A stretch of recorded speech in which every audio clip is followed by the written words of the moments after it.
Welcome, Thack Ironworks, Thack from Thack Ironworks here, and welcome to video 2 in my top 20 countdown of favorite bands and my whole band shirt.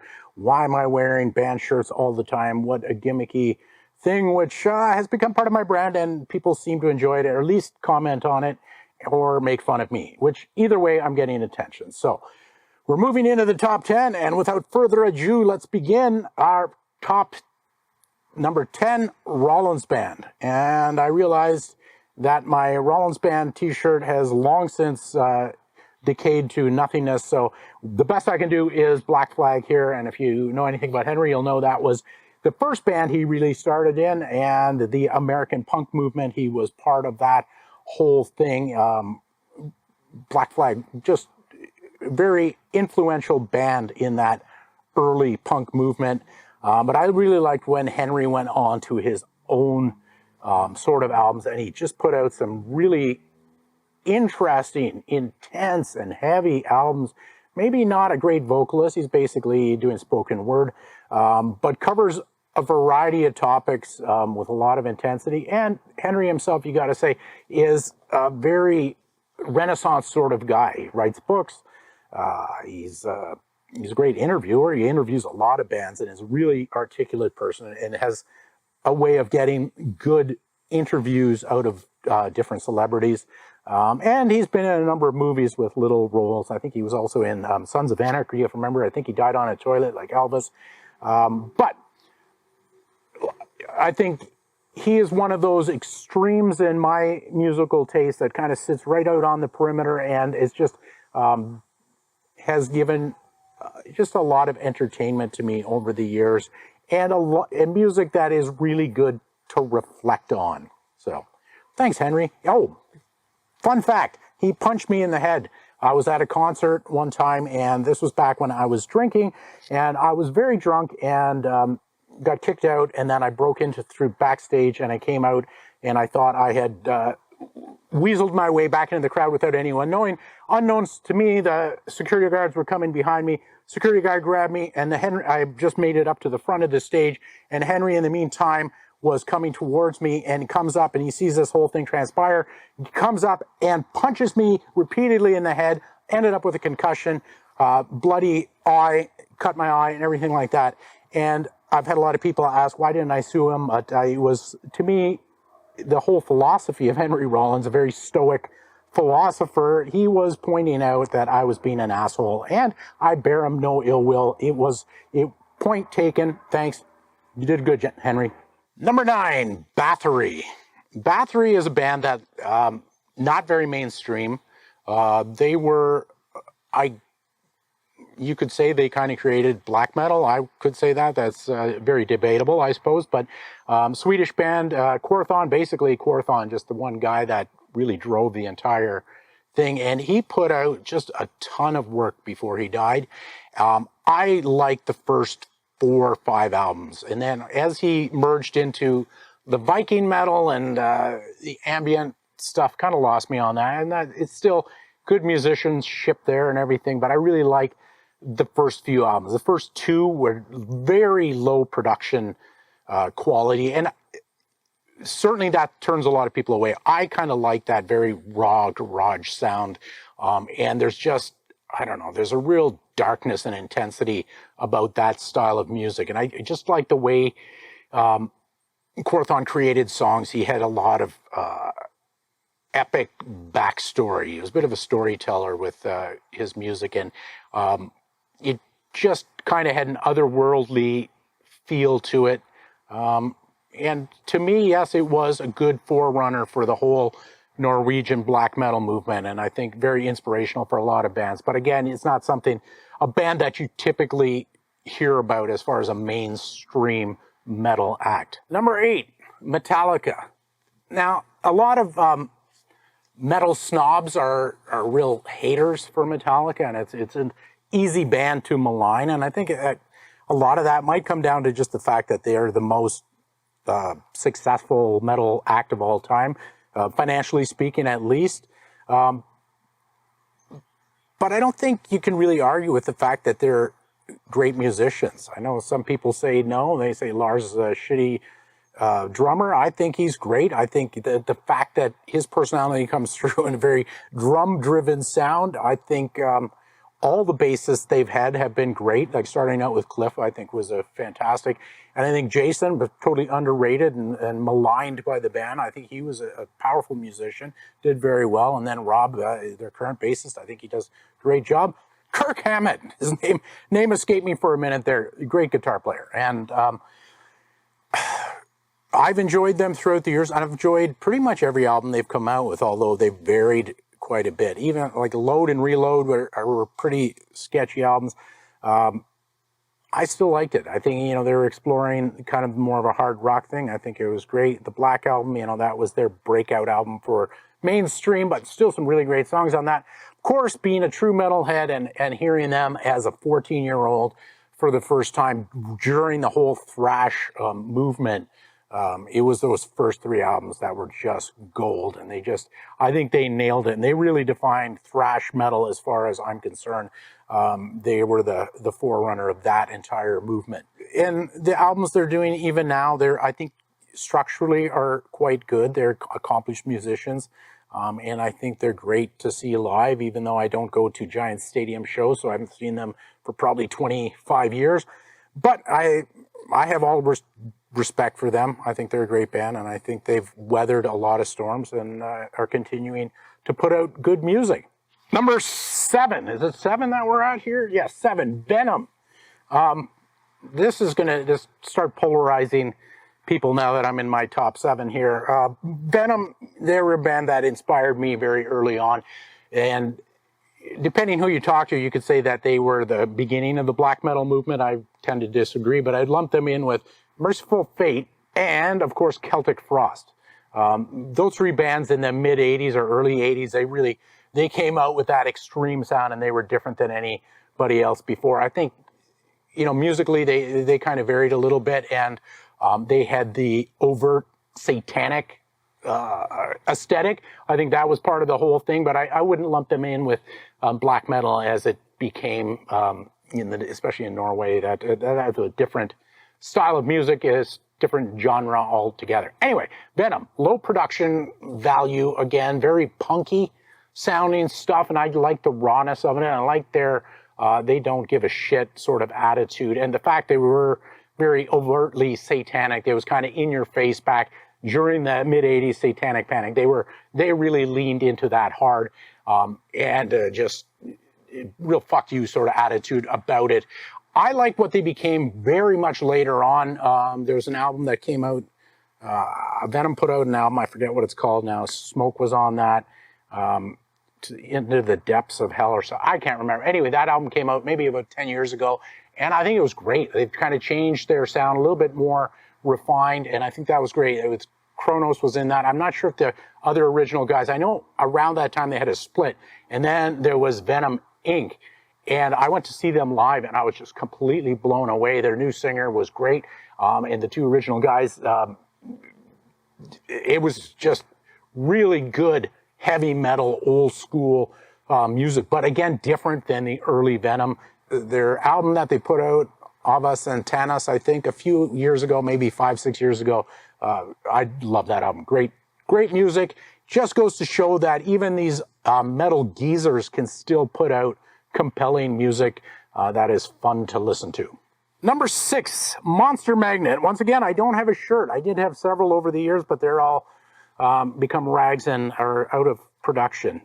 So, Monster Magnet, again, probably not on everybody's radar for most metalheads, not really a mainstream sort of band, but I've listened to them for probably 30 years, and they've just really enjoyed them as far as another fringe band. I guess I like the stoner metal sort of thing. I like doom metal, sludge metal.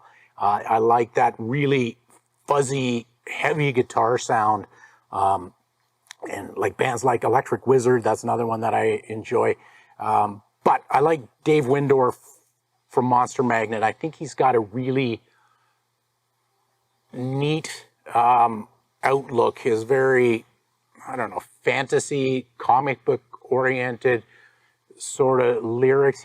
He's a good storyteller, and his songs they kind of create a little scenario, and I don't know, I just enjoy it. Spine of God, I think it was just a killer album. And then Super Judge, I think that was a good one. Then there was the other one with a naked woman on, I can't remember what that one's called off the top of my head. That was a good one. Power Trip, that was different. And God Says No, I like that one. I think that's a great album. So he's just over the years done a lot of really interesting things, but again, kind of a fringe band that most people don't really know of or really get into.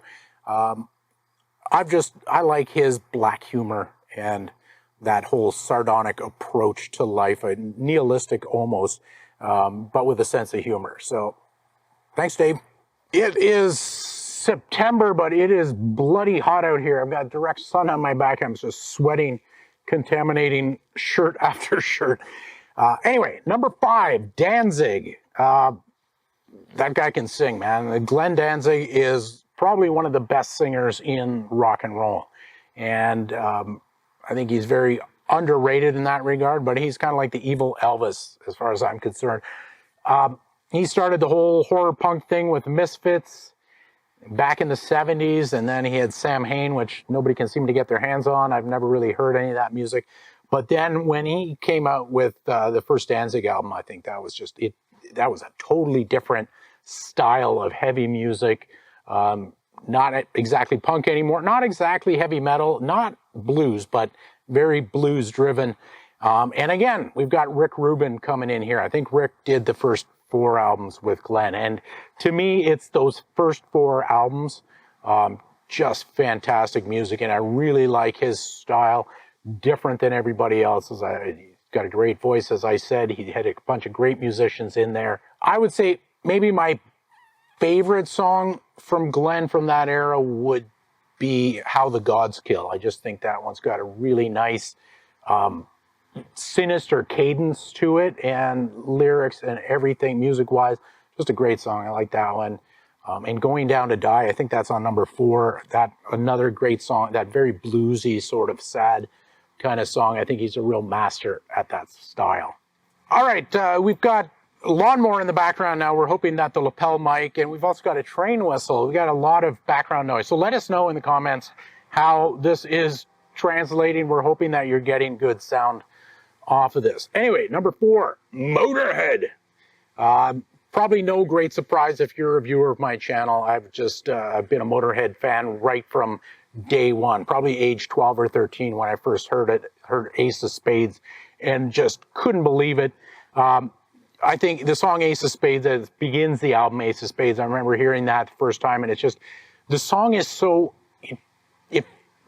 unhinged. It feels like it's coming off the rails, like everything is about to fall apart. I just love the whole effect of that, and then just that bass-driven sound. He's got that unique styling with his bass, and then his gravelly voice, and just his unique outlook on life, and just a great album. And he was consistent. He was the real rock and roll hero. He lived the life. He was drank and smoked and did drugs. He never got married. He slept with thousands of women and just lived that hardcore rock and roll lifestyle right to the very end. I think he turned 70 and the next day he died. Everybody thought, if you watch his Lemmy, the documentary, there was a lot of talk about him being a cockroach and living forever and stuff like that. And we all kind of thought he would, because nothing seemed to kill him, but apparently his health caught up to him, so he died at a fairly young age. But what a body of music, what an unapologetic person. I think he, in a lot of ways, inspired me just to say fuck it and just live your life the way you want, dress the way you want, and don't worry about it. Just be yourself. And he was that guy. And for all that rough and ragged sort of persona, he was also a very gentle and compassionate human being. And I think everybody that knew him really loved him as just a great person. So thanks, Lemmy. Oh, and I should mention the Filthy and Fast Eddie. It was those 3 guys in that early incarnation of Motorhead that really, they're just a great 3-piece, very punk, very metal, everything just all at once. Number 3, Black Sabbath. They started it all. That album that came out in 1970, Black Sabbath, Black Sabbath, that was it.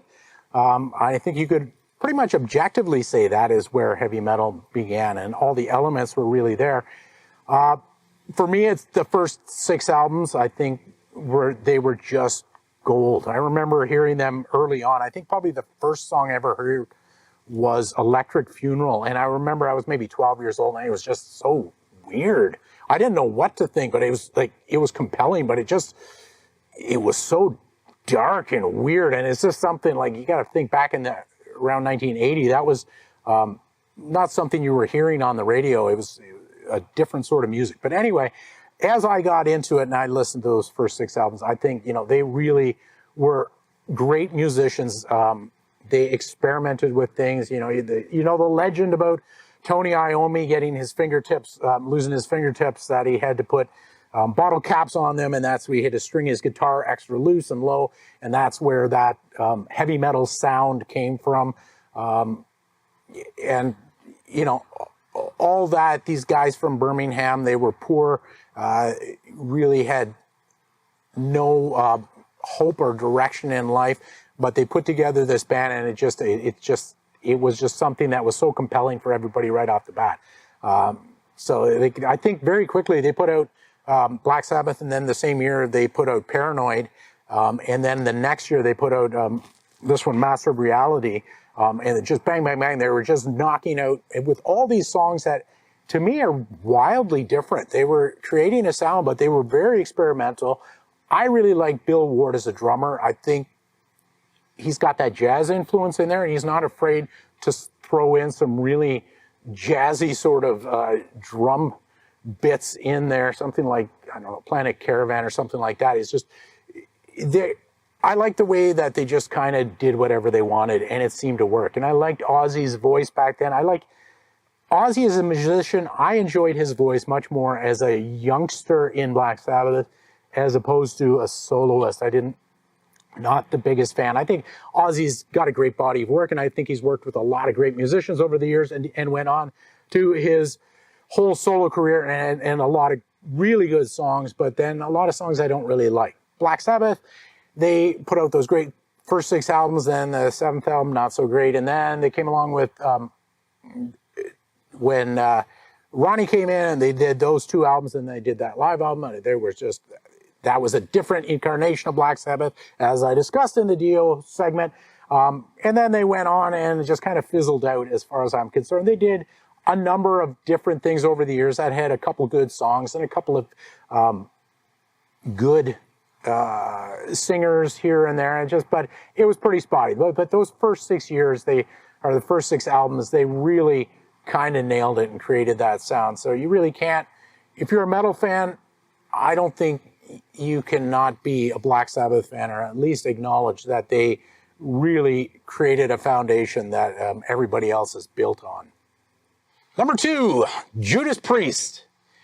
Here's a band that's been around forever. It's been around as long as Black Sabbath, and they have put out a shitload of albums, and a lot of them really good, and a lot of them not so good. But just from sheer volume of work, they're a good working band, and they just keep on trucking, and they're still, even as we speak, I think they're starting a concert tour this weekend somewhere. I've heard on XM radio, so they're still going strong.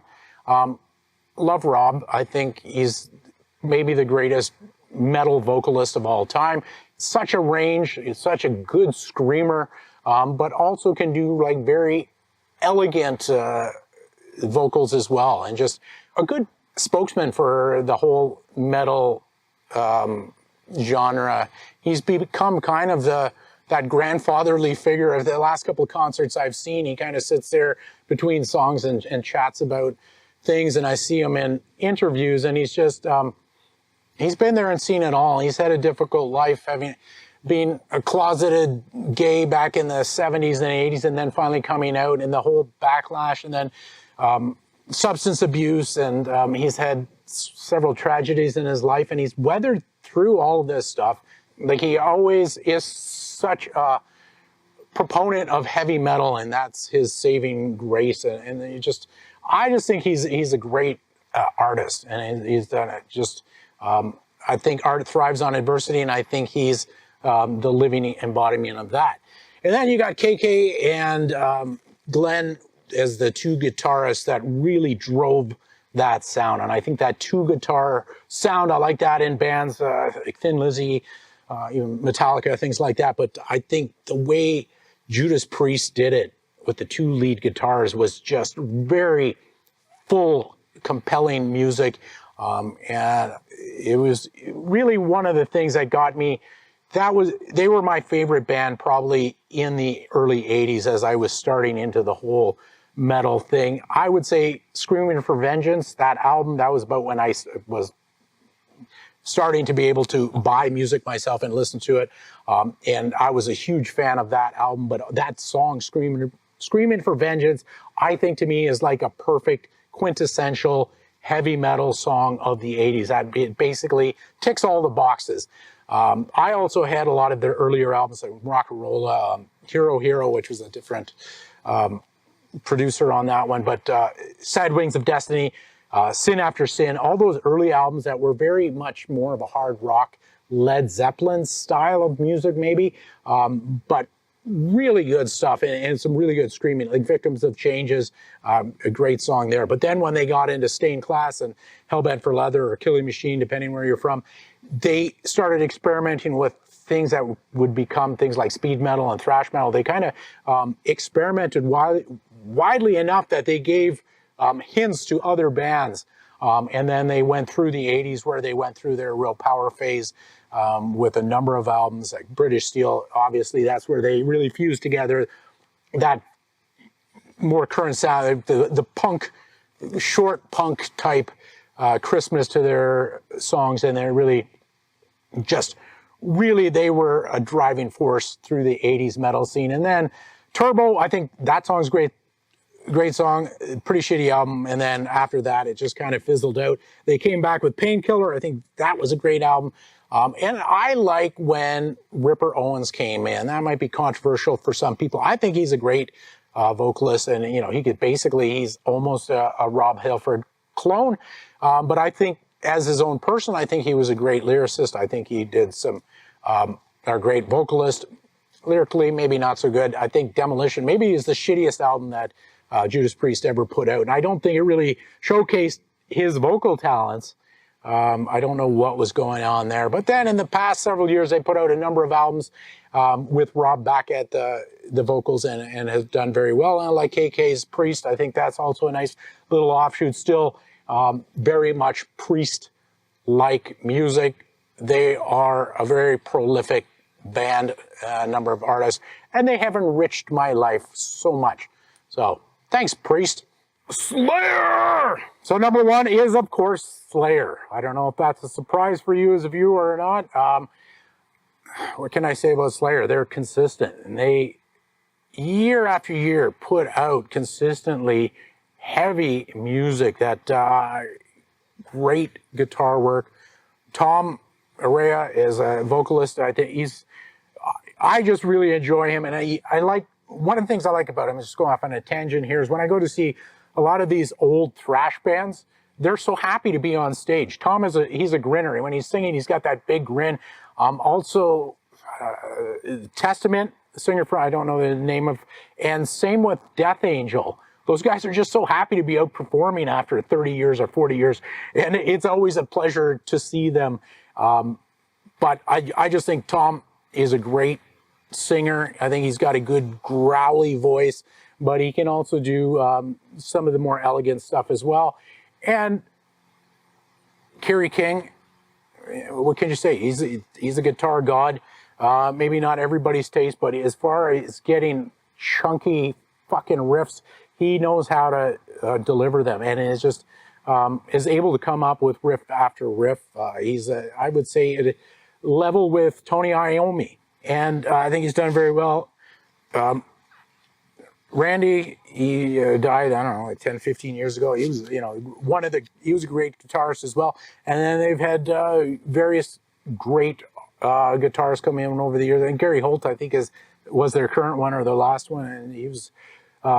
They're just solid musicians, but the style of music that they put out was had such an intensity, and I don't know that I'm not enough of a musician to really place my finger on why they had that magic combination. But I also know when I went to concerts, they had a vibe with the audience that I didn't see with other bands, and everybody it brought out a really mixed crowd, but people were very much into Slayer, and the mosh pits were some of the most violent I've ever been in, but also a lot of fun. And just like right from the beginning, they started out. I guess their first album or two were pretty rough and crude, but certainly had an energy to it. And then by the time they came out with Rain and Blood, suddenly they were set apart. They were somebody different. So I think the first album, I would have been a tape actually that I got, would have been Haunting the Chapel, which I think was more like an EP. It was only a couple songs on there. And then Rain and Blood. No, it would have been Hell Awaits, and then Rain and Blood, and then maybe South of Heaven, Seasons in the Abyss. And I think those are really, that's where they built their foundation. That was their kind of golden years. But then they had a bunch of, pretty much all their albums. I liked them. Maybe the possible exception, there was that punk cover album that they did, and it was like very crusty sort of punk. And I like low production values, and I can get into that garage sound, but that one didn't seem to work for me. But then there are other stuff like God Hates Us All and Repentless, World Painted Blood. I think those were all great albums, and I think they all had some really good songs on there. Diabolus and Music, I like that album as well, but it seemed to be a little bit different, kind of sat apart from the rest of the body of work as far as I'm concerned. But just a great album, a great band, and just the consistency and the heaviness, and I just not quite sure, the very dark subject matter, but they did it, I don't know, delivered it in such a upbeat manner. And so I was from the thrash era, and they were one of the big four in thrash, along with Metallica, Megadeth, and Anthrax. You'll notice Anthrax was not on my top 20, not a huge Anthrax fan.